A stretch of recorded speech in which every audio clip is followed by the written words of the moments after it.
All right, so this week's workout video is a short one, and it's all about the core.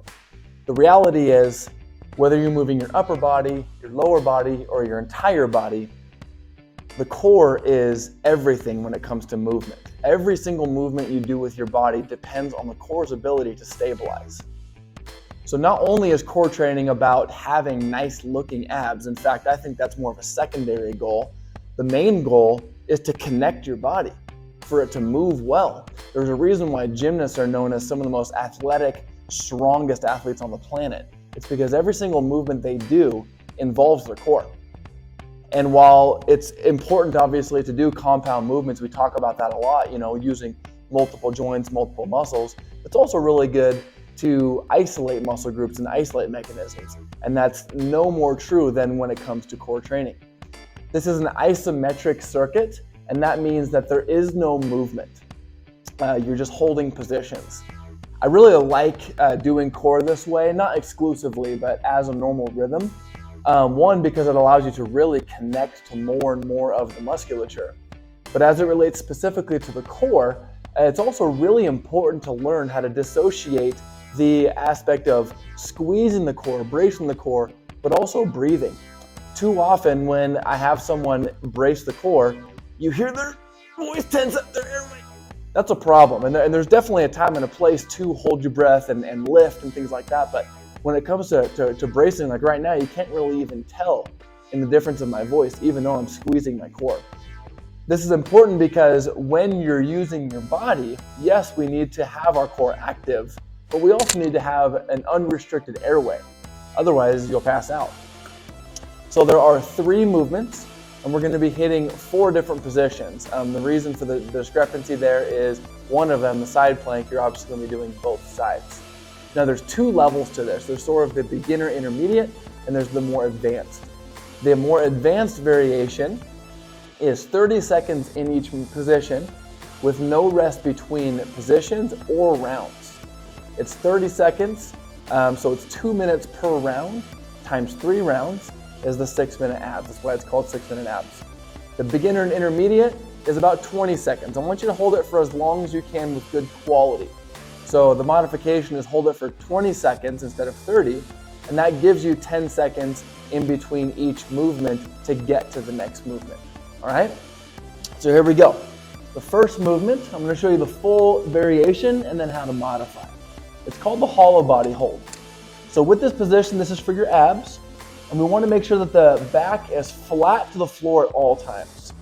So we start with the knees bent and the hands and knees pushing into each other.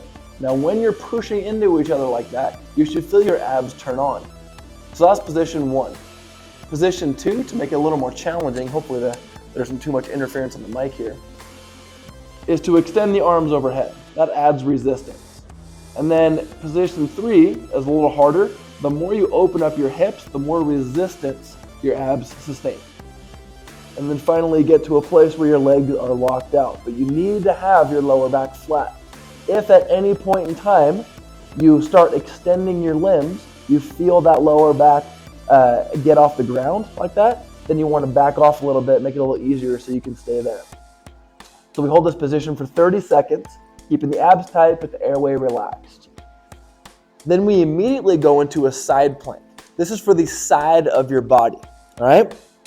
So with this one, we stack the feet, okay, on top of each other. We make sure that the shoulder is right on top of the elbow, not misaligned like this. Excuse me, we want to have an active shoulder. So we're pushing our body away from the ground. Then from there, we're going to squeeze the butt and lift the hips off the ground. You should feel this on the entire side that's facing the ground, okay? Now to modify this, because the side plank is a tough movement at first, you can drop your bottom knee to the ground, but make sure that your glutes stay tight. That is very important for this exercise. You hold that for 30 seconds. Then we go directly to our stomachs for what's called the Superman. This one is for the back side of your body. So we want to keep the legs squeezed together and the your face facing the floor. From here, we're going to use our mid-back muscles to raise the chest off the ground and then use the glutes to raise the legs off the ground. So basically you should be feeling this from the base of your neck all the way to your lower back. The only modification for that one is to modify the amount of time that you hold it. And then the fourth and final station of each round is just the side plank, just on the other side. Again, make sure those glutes stay tight. Once you've completed that second side plank position, you go directly to your back again for the next round of the hollow body hold and a new round starts. I love this workout because there's no equipment, as you can see, it's just the floor, and it's really not that much of a time commitment. It's 6 minutes to a stronger core. And that may not sound like it's gonna be an effective amount of time, but I promise you, when it comes to packing a lot of work in like this, it's a very effective workout. So give it a shot, and remember, when it comes to the core, that's more of an endurance muscular system. That means you can do it multiple days a week, and unless you're particularly very sore, you can honestly do it on consecutive days too. So get on the floor and let's build that strong core.